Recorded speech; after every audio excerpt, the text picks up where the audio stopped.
My name is Tyreek Dedrick. I'm in the 12th grade. I go to Washington Land Public Charter School, and I've been interested in art since the 5th grade. When I was young, we really didn't have too many arts programs. Truthfully, in school there was only about 3 arts programs that I've been in. It just really wasn't pushed on us to really do art.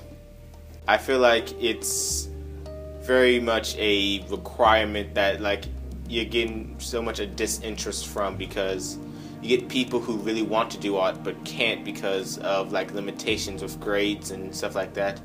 And you get people who really have no interest in it doing it, and they turn out a very poor performance or very poor artwork because they're not really interested in the subject. And this is revenue sources for not-for-profit performing arts groups and museums in the U.S. Most of it comes from earned income.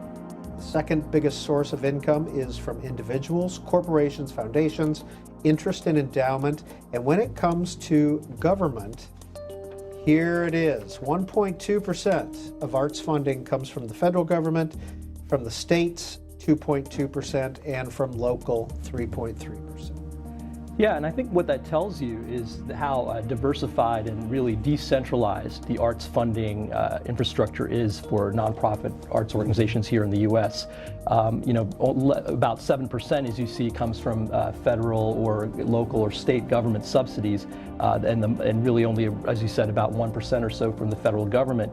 But what that means is that essentially arts organizations in a very entrepreneurial spirit are very agile and adept at getting funding from various sources. My name is Kristen Stevens. I teach at Washington Land Public Charter School, 5th through 12th art teacher.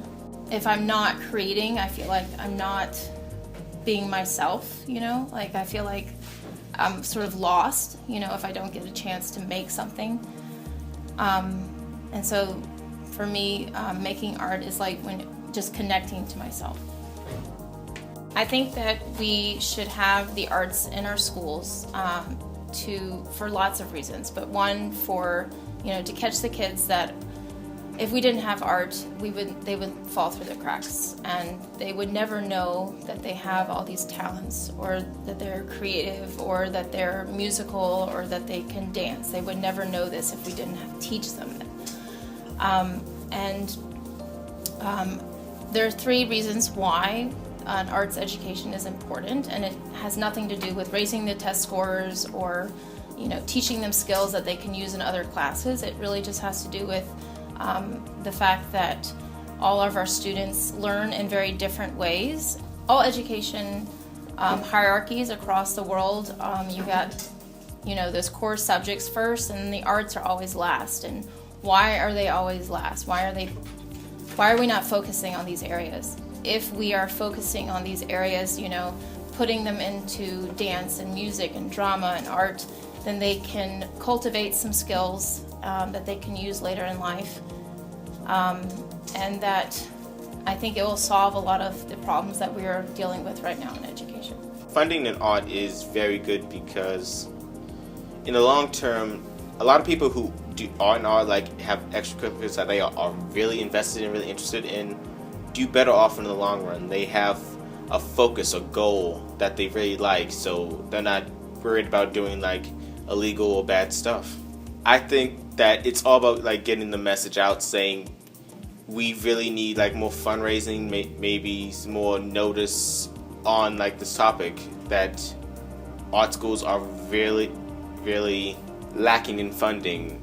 A lot of art teachers have to take money out of their own pockets to buy pencils and paint and paintbrushes and stuff like that. Individuals really make, I think, up the lion's share, in a sense, of arts funding, whether through earned income or through their own kind of individual donations. And so essentially it's the people who are funding the arts. If we're not teaching to their different intelligences, then they're not going to, 1, succeed, and 2, ever know that they have these talents.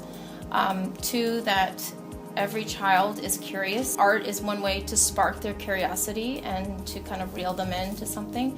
And another way is that I think all of us are inherently creative, and I teach my students that we have these skills already, but we just need to learn how to use them, and that you can apply this creativity to all areas of your life, not just visual art.